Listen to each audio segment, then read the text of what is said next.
આ બેટા ધોરણ 10 ના ગણિત વિજ્ઞાનના પેપર લીક કરવા વાળા સર.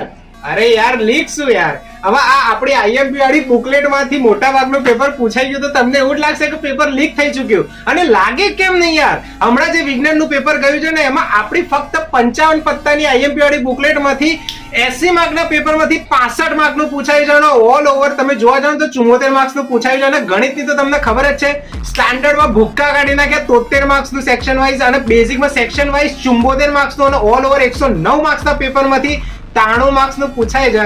તો પછી આટલી બુકલેટ કરો અને તમને આટલા બધા માર્ક્સ આવે તો તમે એમ જ કહો ને કે પેપર લીક થઈ ચૂક્યું છે.